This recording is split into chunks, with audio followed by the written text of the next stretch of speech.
2 years back, my dad retired from his position as CEO of the lab equipment business that he had established. He had promised me for almost 7 years that I, 30 male, would be the next CEO, but on the day of his retirement party, he announced that my brother-in-law was going to be the next CEO. It came as a huge shock to me because I was the one who had organized that party and I had absolutely no idea that this was going to happen. I clapped along with everyone else at the party when he made that announcement, but later on, when I confronted him, he told me that he had his reasons for letting me down. Apparently, my brother-in-law, Zach, 34 male, was more of a son to him than me, since I was just a disappointment. Let me just tell you guys that Zach had only been involved in the business for about a year at the time, whereas I had given 7 years of my life to the company. We had known Zach for a long time, since him and my sister, 33 female, had been together for almost 5 years and had been married for 2 back when my dad retired.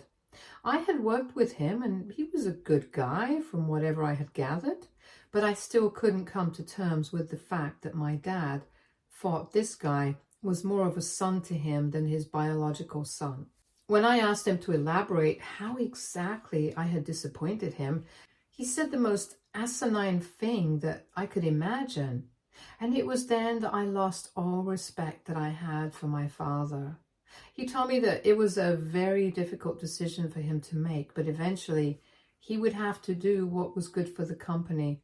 And somebody as mentally weak as I would never be able to be a good leader, which is why he had passed me over to choose Zach to take his place, since my dad believed that Zach had more qualities like my father than I did.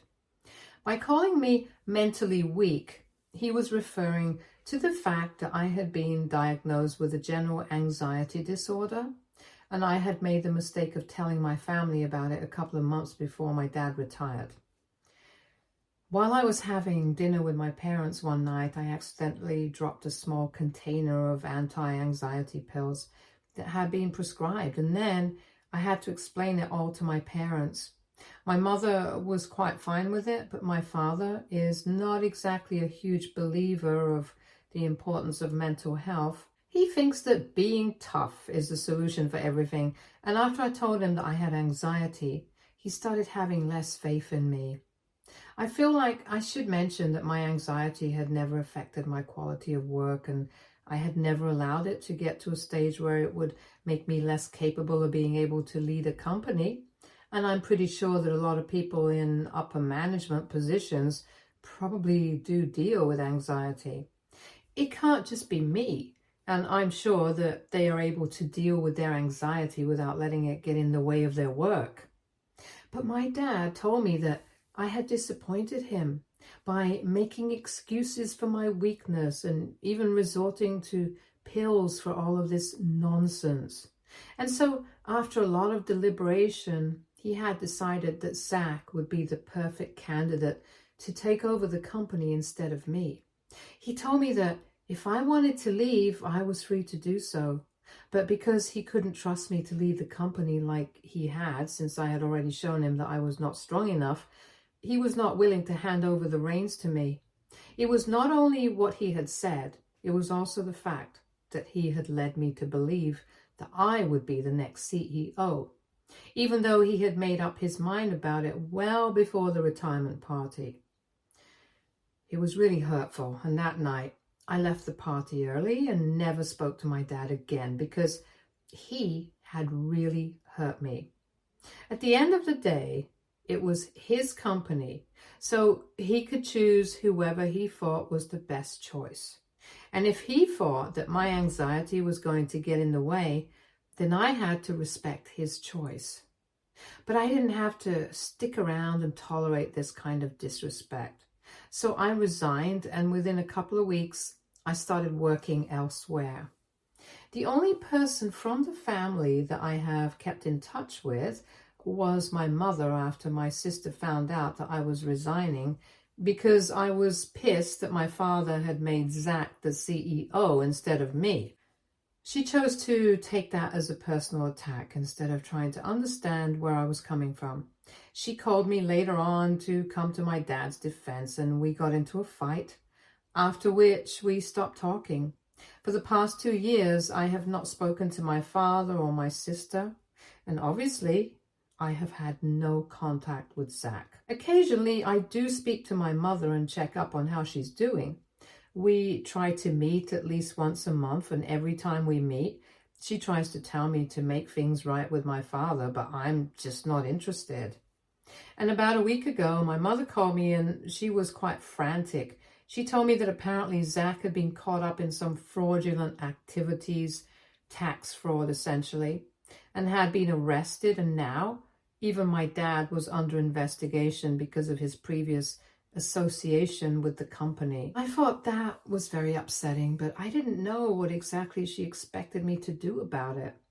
So she told me that she wanted me to speak to my father, sort things out with him, and testify for him in court.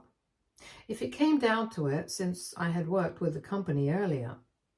But I was very clear with my mother, and I told her that I was not going to get involved at all in any capacity. I was pretty sure that if my dad was getting investigated, all the other higher-ups involved with the company were going to get investigated at some point. If Zach had committed fraud, then it was quite a serious charge, and I don't want to get into the details of it. But all I know is that the further I stay from this mess, the better off I am. So I told my mother very clearly that I was not going to stick out my neck for my father, and they were going to have to deal with this on their own because I don't want any trouble. Besides, if my dad even really wanted my help, he should have spoken to me himself. He's the one who needs me. Why should I be the one to contact him first? My mother then started telling me that I was being childish and that instead of still being petty, I needed to talk to my father and clear the air with him because this was not going to be easy for the family, and right now we needed to stick together. I thought that my mother was being unreasonable, and I told her that my decision was final. I was not going to be reaching out to my father at any cost. So she then got mad at me and said that I was selfish and heartless because even when the family was going through so much, all I cared about was what had happened 2 years ago. And I think that was a really insensitive thing to say to me, because if she had been in my position, she would have felt exactly how betrayed I had. And she also wouldn't have been able to move on from that so quickly. She would not have been able to forgive my father if she had been in my position, getting passed over for a position that you had worked so hard for almost 7 years for something that was completely out of your control. It's ridiculous to expect me to forgive him, especially when my father has never even pretended to be apologetic for what he had done to me.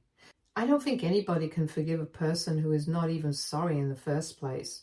So my mother and I just kept arguing for a while. Eventually, I just told her that this is probably karma for screwing me over, and whatever is happening with Zach and my father right now, they completely deserve it. Then my mother went silent, and after a while she hung up. I felt bad for saying it, so I was going to call her back a couple of hours later, but then I realized that she had blocked me. And now I feel super guilty about what I said. So AITA for saying that my dad was probably facing his karma because he had passed me over to be the CEO. Update 1. Hey everybody.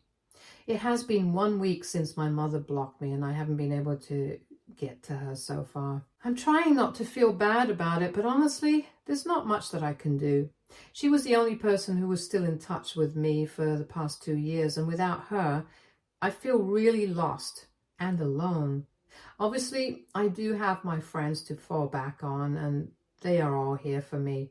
But she was the only person from my family who was looking out for me, and now I don't even have her.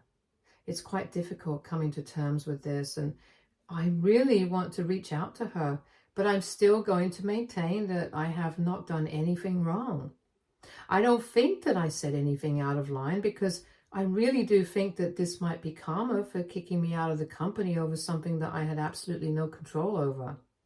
Yes, I do have an anxiety disorder, but like I said, it's not crippling. It does not affect my leadership qualities. It does not affect my ability to work as well as everyone else. And it certainly did not make me a disappointment like my father said. Whether people like it or not, words carry meaning. And what he had said to me on the night of his retirement party has stuck with me for the past 2 years. His primitive attitude towards mental health and its importance seriously messed up my self-esteem for a good couple of months, and I kept doubting myself, rethinking every decision that I had made so far, and I felt like an imposter even in my new workplace. It took me a lot of time to get over that, and even now I'm currently in therapy because there are a lot of unresolved issues that I'm dealing with. However, it has never once affected my ability to work, and I'm one of the best employees at my workplace. Something my bosses keep reminding me of since they plan on promoting me pretty soon. So I really do think that my dad messed up big time. And if my mother can't see that, it's not my fault. It just sucks that she's choosing to take my dad's side on this instead of telling him to suck it up and apologize to me. I can't understand why she thinks that I should be the one to make amends first. But one thing is for sure, I'm not doing jack for the family until they tell me that they are sorry for everything. And they have to say it like they mean it. I'm not going to be used again for their personal gain. Update 2. My sister came by to visit me today, and it was very tense because she was hysterical. She just wanted me to help her out since her husband was in huge trouble. But honestly, I don't even know what they expect me to help them out with. My hands are tied here. This is a federal crime, and I don't think I can do anything to help them out. She looked like she was in a terrible state, which is why I had invited her in. And I tried to be kind to her to the best of my abilities because I'm not heartless. I can't just slam the door when somebody is suffering so much. Anyway, she just kept crying on my shoulder and kept telling me that she had no idea that any of this was happening. And if she had, she would have put an end to it immediately.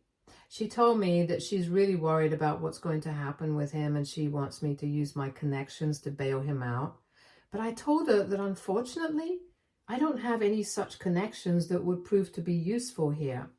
But she then told me that our father had said that in the company I'm working in currently, one of my bosses is married to a federal judge, and he was hoping that maybe I could speak to my boss and do something for them. She even suggested that they would be ready to pass whatever amount it took. But they just wanted me to put them in touch with my boss and by extension, his wife. I thought that was pretty out of order even for her to ask, let alone expect me to do that. I instantly said no, and I told her that I would appreciate it if she left me alone because I thought she had come by because she wanted my emotional support. But this was something that I was not going to encourage or even entertain. And I was saying no for multiple reasons. The main one being I did not want to bring this up with my bosses and have them associate me with a family of frauds. More importantly, I had my personal code of morals and ethics as well. And I did not wish anything bad for my sister, but if Zach had actually committed tax fraud, then I didn't want to be caught up in a scenario where I was trying to help him out and influence the situation in his favor. At this point, it was not even anything personal against him. It was just that I did not want to get involved, and the most that I could do for them was be there emotionally. But apart from that, it was crazy to expect me to go to such lengths. When I said no and asked her to leave, my sister started sulking and said that she couldn't believe that I was still holding a grudge against her husband for something that was not even his fault. I tried to explain to her that this was not about that, And as a matter of fact, I had never really blamed him for what had happened with my father. It was my father's decision to give him the position instead of me and allow him to take over the company. And if I was in his place, I probably would have accepted that position as well without thinking about who actually deserved it. So yeah, maybe I resented him a little bit, but I didn't hold it against him, and I definitely did not hold a grudge against him. He was just simply not important enough for that. And I tried to say that to my sister, but she just refused to even hear me out and said that our mother had been right. It was pointless to try and talk to me because I was still extremely petty and selfish. So we ended up fighting once again, and I told her to leave my house because she couldn't just waltz in and insult me after everything that had happened, especially after I had tried to comfort her. Though she had never extended that same courtesy to me when I was going through a tough time. And in fact, she had actually fought with me back then because she took it as a personal attack.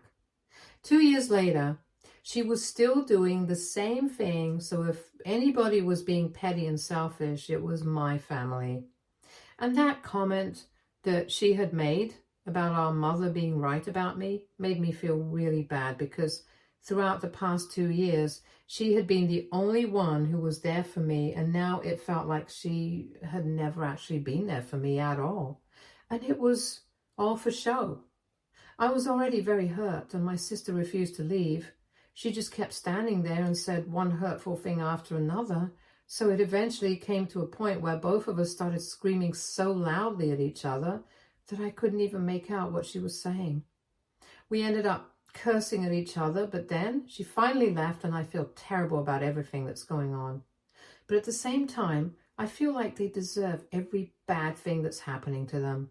I honestly feel like even keeping in touch with my mother for the past 2 years had been a huge mistake, and I should have just cut my entire family off when I had the chance. Even now, I regret trying to be there for my sister because she was acting hysterical.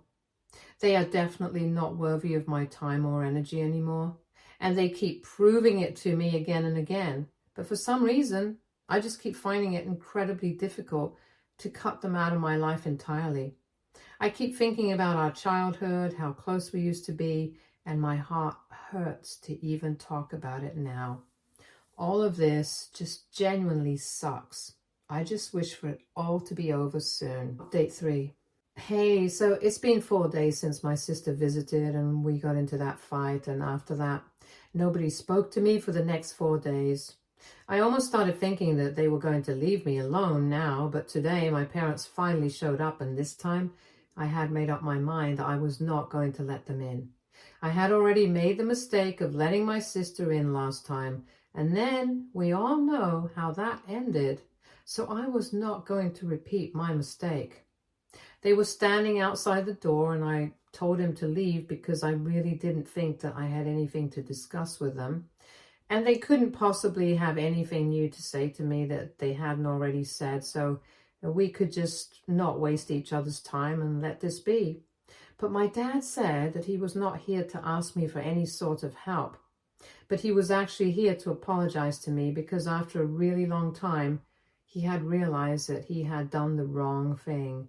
He told me that he had screwed up in the worst possible way, and he knew that nothing that he said at this point was ever going to make it better, but the least he could do was at least try to talk to me and let me know that he was really sorry for all of this.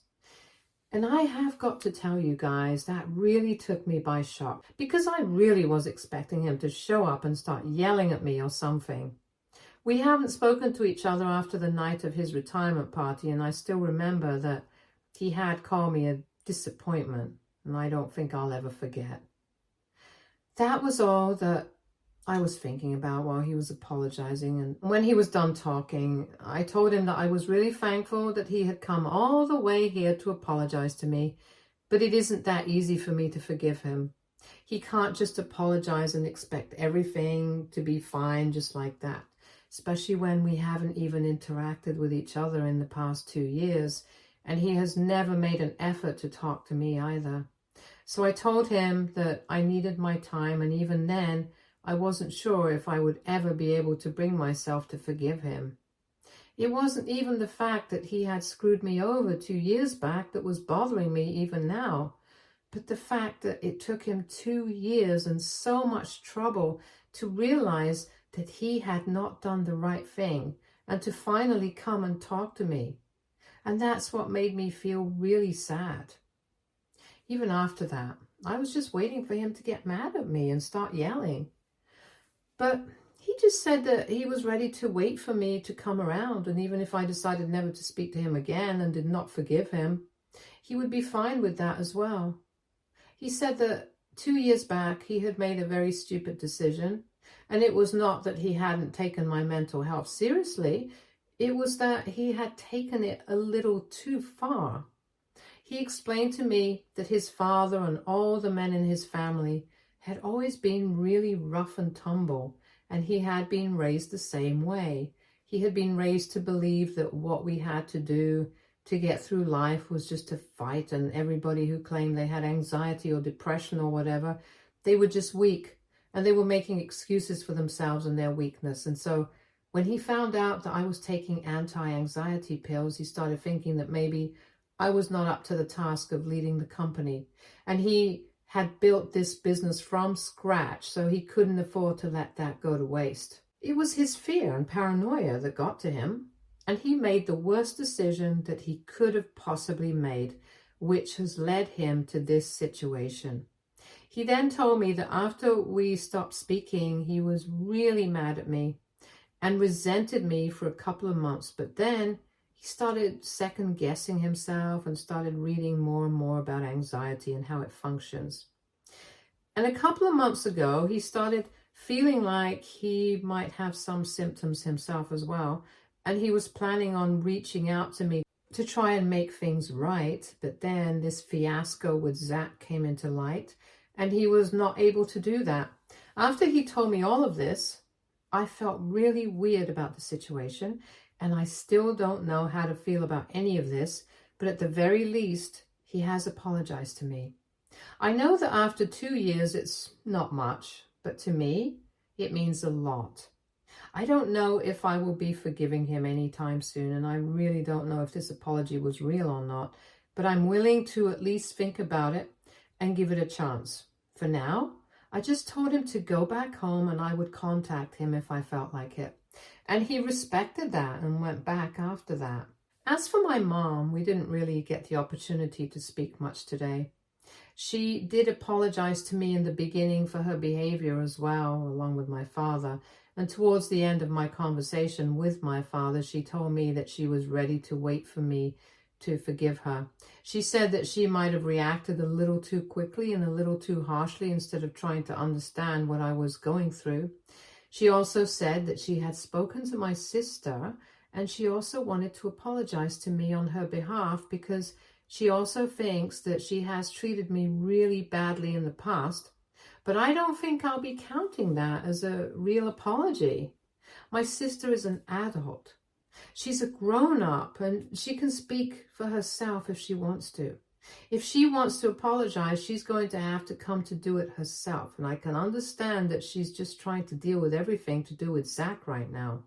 But that's still not an excuse to behave with me the way that she did the last time that she visited. Anyway, the point is that most of my family members have apologized to me, and now it's up to me whether I want to accept the apology or not. I'm not going to lie.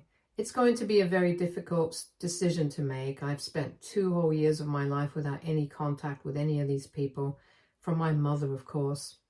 And even with her, things are pretty dicey right now. On one hand, I really want to forgive all of them and move on with my life because I don't think resentment is going to take me ahead. If I don't forgive them, these things are just going to keep running in my mind endlessly, like it has been for the past couple of years. And I really don't want that. On the other hand, I don't know if forgiving them and letting all of this stay in the past is the right thing to do. I'm just really confused about what to do right now, if I'm being honest. I miss my family terribly, and all of this is messing with my head. I know a lot of you might be thinking that they are only doing this because they are in trouble right now, but I've already made it very clear that I cannot help them. And even if I could, I wouldn't. It's a matter of principles for me, and I'm not going to change that for anyone, no matter what. So if that's what they're hoping is going to happen, they have already set themselves up for failure. And in case that's not on their minds and they are genuinely trying to apologize to me and repair our broken relationship, then that just complicates things even more. I guess I'm just going to have to sleep on it for a couple of days, and then I'll think about what I want to do. I'll keep you guys updated. Update 4. Hey everyone, I was able to log in here almost 4 months since I got really busy in the middle. Why that happened, I'll come to that later. Anyway, last time that I posted an update, my parents and my sister had just apologized to me. My parents had apologized to me in person, but my sister, I guess she was too caught up with the situation with Zach, and that's why she had told our mother to apologize to me on her behalf. She visited me a couple of weeks after that and apologized to me in person as well. And I told her the same thing that I had told my parents, that I would think about it and let her know what I wanted to do about this. And I did think about it. I took my own sweet time, and last month I told them that I would like to rebuild my relationship with them. But it had to be at my own pace. I told him that I would be willing to have dinner with them once a month from now onwards and see where it goes, because I'm still not sure if rebuilding a relationship with them is a good idea or not. But they were thrilled and said that they were okay with it as long as I was happy. So that's where it's at right now. And we had dinner together a couple of weeks ago this month. It was sufficiently awkward, but I could see that they were really trying to make up for the past by being extra nice to me. Zach was not present at this dinner since my sister filed for divorce from him 2 months ago, and he had already been fired from the company. My dad offered to make me the CEO, but I declined. I think I need some more time. So my dad is handling things at the company right now, and he's still waiting for an answer from me. I'm going to think about it for a couple more months, and then, I don't know, I might accept. For now, I'm just trying to make time for the things that I love, and that includes my girlfriend. She is a really old friend of mine who I started dating a couple of months ago, and that's what has kept me so busy for so long, because now there is more to my life than just work and family drama. In fact, she is the one who convinced me to forgive my family and give them a second chance. I'm really happy that we are together, because so far I've never asked her out, even though I have liked her for a really long time, because I didn't want to get rejected and then end up ruining our friendship. But I'm glad that she took the first step. Now we are together and I'm as happy as can be. So things are going pretty well for me right now. Stay tuned for more stories from Argo Relationships.